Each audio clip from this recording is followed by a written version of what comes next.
واستقبل قبلتنا واكل ذبيحتنا فذلك المسلم الذي له ذمة الله وذمة رسوله فلا تغفر الله في ذمته، جو شہادتین کے اقرار کے بعد ہماری نماز پڑھتا ہے، ہمارے قبلے کی طرف متوجہ ہوتا ہے، ہمارا ذبیحہ کھاتا ہے، یہ وہ مسلمان ہے جسے اللہ اور اس کے رسول کی اس کے اوپر اب ذمہ و ذمہ داری ہے۔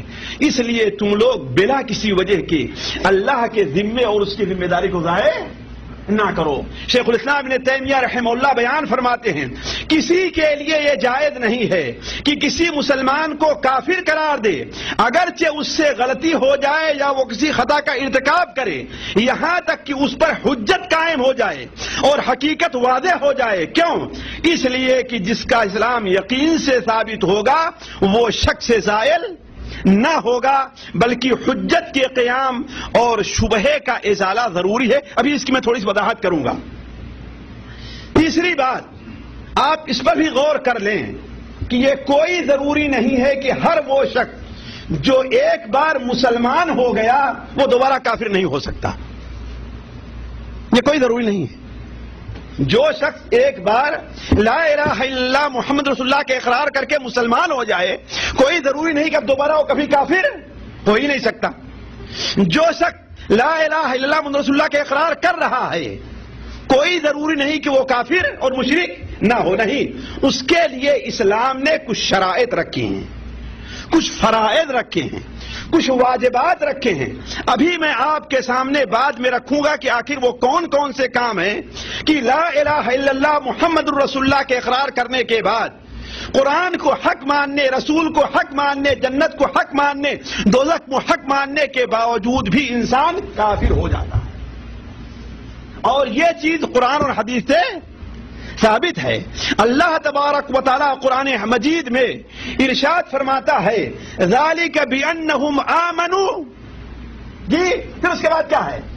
ثم کفروا، ذالک بانہم آمنوا ثم کفروا، اس لیے کہ یہ لوگ ایمان لے آئے اور پھر، اس کا مطلب یہ ہے کہ ایمان لانے کے بعد کوئی کافر، وما یؤمن اکثرهم باللہ الا وهم مشرکون، بہت سے ایسے لوگ ہیں کہ اللہ تبارک و تعالی پر ایمان لانے کے باوجود وہ مشرک ہیں، شرک کرتے ہیں۔ تو معلوم یہ ہوا ساتھیوں، ہماری، میں ابھی بھی کہوں گا کہ میری جب تک پوری بات کو شروع سے آخر تک سن نہ لیا جائے اور میری پوری باتوں پر غور نہ کر لیا جائے، کوئی فیصلہ نہ کرے، اس لیے کہ میری شروع سے لے کر کے آخر تک کی بات کا ایک دوسرے سے سلسلہ اور ایک ربط ہے۔ ایک بار اللہ قرآن مجید میں اللہ تعالیٰ ارشاد فرماتا ہے، منافقین کا ایک قول نقل کیا کہ منافقین ایک بار غزوہ تبوک سے واپس آ رہے تھے اور انہوں نے کچھ ایسی بات کہی جو کفر تھا۔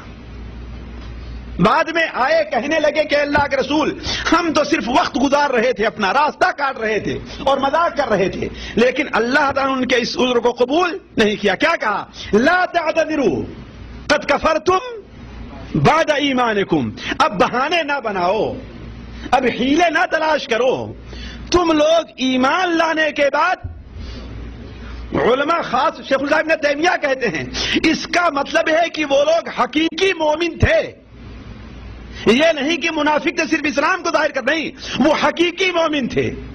اس لیے کہ اللہ تعالیٰ کیا فرما رہا ہے؟ قد کفرتم بعد ایمانکم، تم لوگ مومن ہونے کے بعد کیا ہو گئے؟ اب کافر ہو گئے۔ تو اس کا مطلب یہ ہے ساتھیوں کہ اسلام میں داخل ہونے کے بعد کوئی آدمی اسلام سے خارج بھی ہو سکتا ہے۔ اسلام میں داخل ہونے کا ایک دروازہ ہے، وہ کیا ہے؟ لیکن خارج ہونے کے بہت سے دروازے ہیں۔ خارج ہونے کے لیے چاروں طرف سے دروازے لگے ہوئے ہیں، جسے چاہے انسان توڑ کر کے نکل جائے۔ تو یہ کوئی ضروری نہیں کہ جو انسان مسلمان ہو جائے وہ دوبارہ کافر نہ ہو۔ شیخ الاسلام محمد بن عبد الوہاب رحمہ اللہ نے ایک چھوٹا سا، مختصر سا لیکن بڑا مفید رسالہ لکھا ہے، اور میں اس رسالے کی شرح کر رہا تھا جس میں سے 5 کی شرح کر چکا رہا ہوں، اور تقریباً یہ 5 کی شرح کم سے کم 2500 3000 صفحے میں ہوگی، 3000 صفحے میں ہوگی، 2500 صفحے میں یا 3000 صفحے، اور 5 ابھی باقی ہے۔ وہ کیا ہے؟ پہلی چیز اللہ تعالیٰ کے ساتھ شرک کرنا، دوسری چیز اللہ تعالیٰ اور بندوں کے بیچ میں ایسا وسیلہ لینا کہ اللہ کو چھوڑ کر کے انہیں ہی پکارا جانے لگے، تیسری چیز مشرکین کو مشرک نہ کہنا یا ان کے شرک میں شک کرنا یا ان کے مذہب کو صحیح سمجھنا، چوتھی چیز نبی کریم، غور کریں گے، نبی کریم صلی اللہ علیہ وسلم کی لائی ہوئی کسی بات کو ناپسند کرنا، آپ کی لائی ہوئی حتیٰ کہ مسواک کو بھی اگر کوئی ناپسند کرتا ہے، بعد اس کے کہ معلوم ہو جائے کہ مسواک اللہ کے رسول کی سنت ہے، تو یہ چیز بھی کیا ہے؟ کفر میں داخل ہے۔ اسی طریقے سے نبی کریم صلی اللہ علیہ وسلم کیا جو طریقہ ہے، اس طریقے سے بہتر کسی اور کے طریقے کو سمجھنا، اس میں سب سے بڑی مثال شیخ الاسلام محمد عبد الوہاب نے دی ہے کہ قرآن کا جو فیصلہ ہے، خواہ چور کے بارے میں ہو، خواہ زنا کے بارے میں ہو، خواہ ڈاکو کے بارے میں ہو، خواہ کسی کے بارے میں ہو، اس فیصلے کو چھوڑ کر کے اسے بہتر نہ سمجھنا، اور جو دنیا کے قوانین ہیں اس کے مطابق فیصلہ۔ مثال کے طور پر اسلام کا یہ قانون ہے کہ اگر عورت کو اس کا شوہر طلاق دے دیتا ہے تو اگر طلاق رجعی ہے یا وہ حمل سے ہے تو اسے نفقہ اور سکنا کا حق حاصل ہے، اور اگر طلاق بائنہ ہے تو اسے نفقہ اور سکنا کا حق حاصل نہیں ہے۔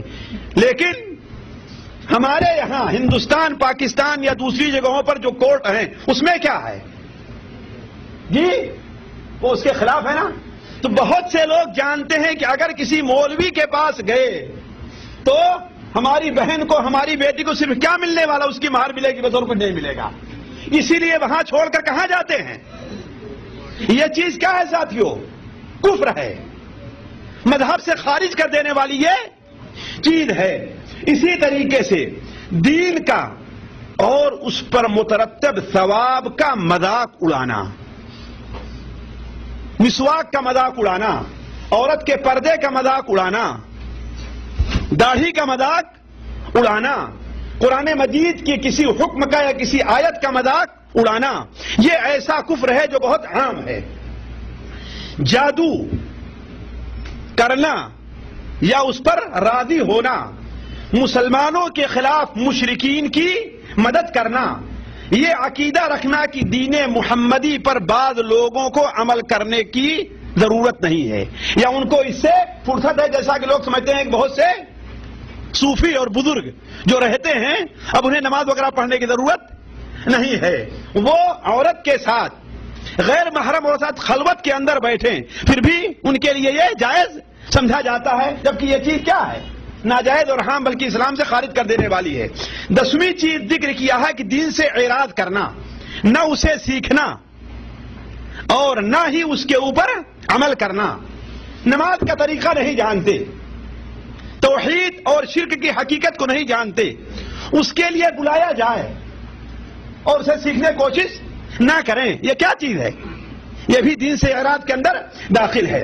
البتہ شیخ الاسلام ابن تیمیہ رحمہ اللہ نے جن چیزوں کو ذکر کیا ہے میں اس کی تفصیل تو نہیں، البتہ ان کی تالیفات جو پتہ چلتا ہے وہ چند چیزیں یہ ہیں۔ پہلی چیز اللہ تعالیٰ کے ساتھ شرک کرنا، خواہ یہ شرک الوہیت میں ہو یا ربوبیت میں ہو یا اسماء اور صفات میں ہو۔